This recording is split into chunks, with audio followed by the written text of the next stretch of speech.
But let me bring on board Siddharth Vora, Head Quant Investment Strategy and Fund Manager at PL Asset Management. Siddharth, talk to us about where we're sitting at contextually from a risk-reward perspective on the Nifty, and where broader markets are concerned, where the mid-cap and small caps are concerned, at least on the index. Where is it that you find risk-reward more favorable at this point? I think the way we're looking at the markets and the way the whole setup is, we're actually quite constructive. And honestly, we've been constructive for some time now. The macro stability, the neutral valuation zone, earnings bottoming out. The outlook for earnings is much better than what we saw for the last 6 quarters overall. Uh, Clarity on the budget, the trade deal with US. Of course, there are some overhangs there, but directionally, we are in the right direction. And not only the US trade deal, but we've also managed to do agreements with multiple other countries and economies. So we've actually diversified our base. The EU FTA, for that matter, has been a really good long-term structural win for India.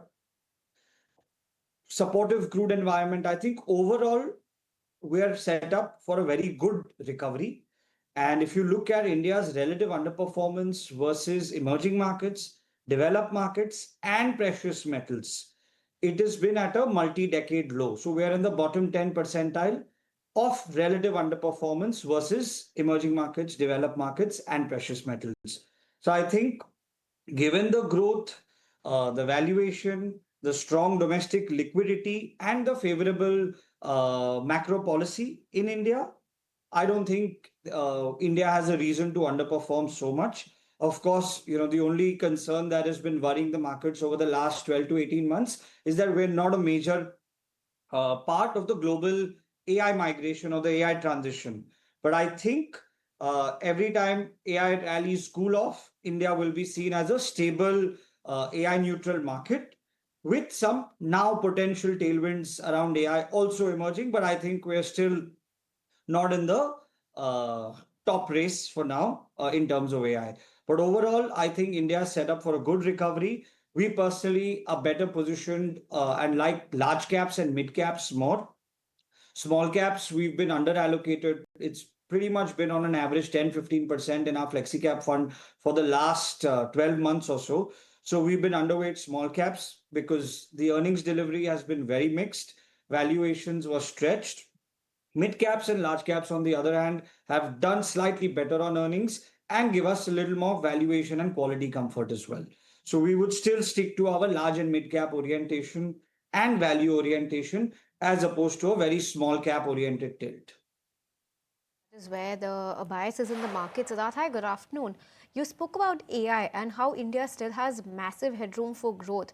Now, given this opportunity, would you be constructive on the IT space now, given that there is so much headroom for growth and that some companies like Infosys, like it announced yesterday, have already started incorporating this into their enterprise models?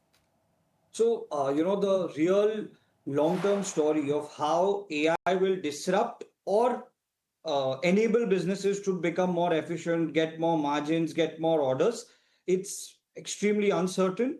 But to me, it seems AI will eventually eat into a lot of business of traditional IT services.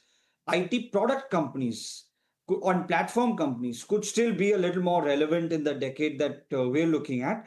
Traditional services, which are just labor intensive, labor arbitrage based business models, I don't think they will stand the test of time, and they will have to innovate, they will have to upskill, they will have to retrain the staff and probably run with leaner teams as well. The only reason to have IT in your portfolio right now is because of the sharp correction and a tactical recovery. That's it. Taking a 10-year view on Indian IT services at this point, very difficult, very hard to say how this will all pan out over the next 3-5 years.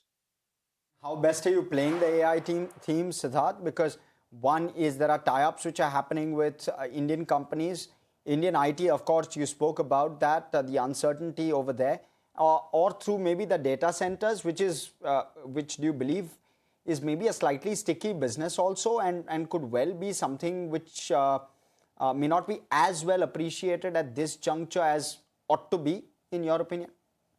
So, we currently, our fund operates in pretty much the top 500 by market cap universe. Within that, we're not getting some micro cap sort of opportunities, and we don't have any direct AI plays. But the way our portfolio has, stood the test of time in the last 1 year, Indian markets have underperformed over 6 months and 12 months, but our portfolio has done really well. We've done 6-8% alpha in 6 months, 9 months, 12 months, 3 months, all periods.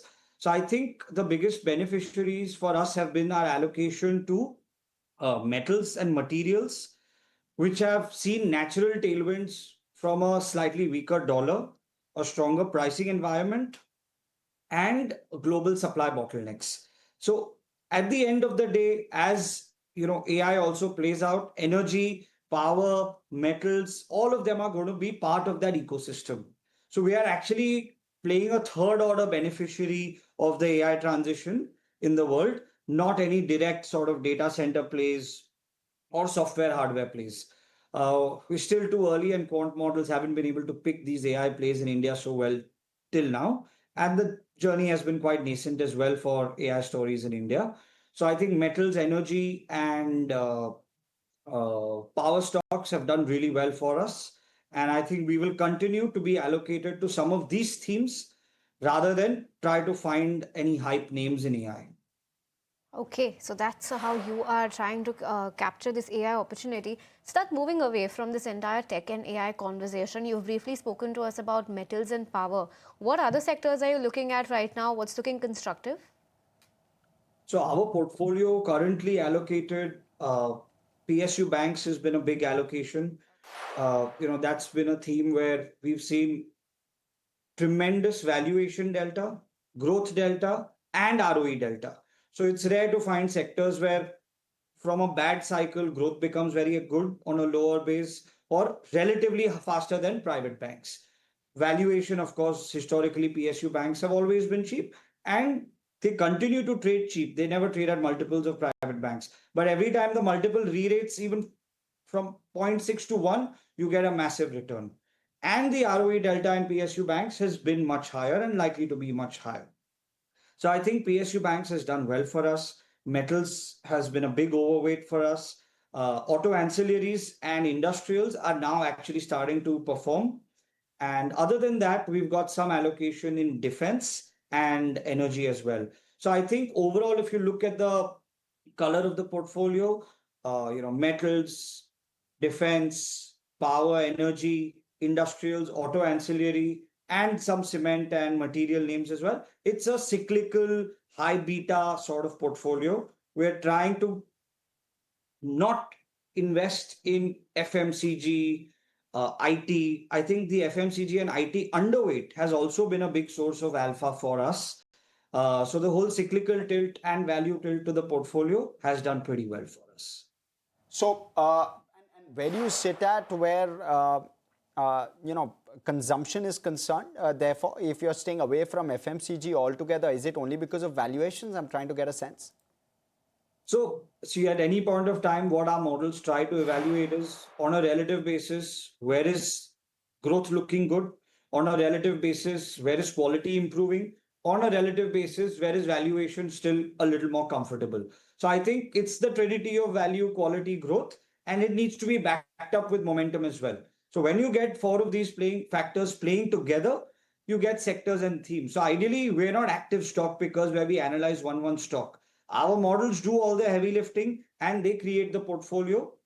The quant model creates the portfolio by analyzing multiple sectors, themes, and securities on 5 to 10 different quantitative factors. And that is how the portfolio is constructed. So FMCG, for example, high quality, but the delta in quality, not so good. Moderate growth and high valuation. And low momentum. So it doesn't fit the quant bill. Okay, so that gives us a broad sense of how you are placed in the market right now, what's looking good, and how you are playing this AI theme. Very interesting conversation indeed. So that thanks so much for your time today. Thank you so much. Thank you. Okay, viewers, on that note, time to slip into a very short break. Just taking a look at if there has been a recovery in the market. There has. We're about 0.2% higher. Nominal recovery, but just take a look at the chart that we're seeing of the Nifty 50. A fresh high for the day, 25,786. In fact, we're inching closer to the 25,800 mark. So the last hour of trade has got traders rather excited, is what it seems from the Nifty right now. Sensex 2 up 0.2%. It's Nifty Bank that has seen a very sharp uptick from when we addressed it about 15 or 20 minutes ago. Let's have the Nifty Bank chart on the screen. A 0.5% uptick coming in and a very sharp spike towards the day's high for the Nifty Bank as well. On that note, viewers, time to slip into a very short break. Be right back with more on the other side.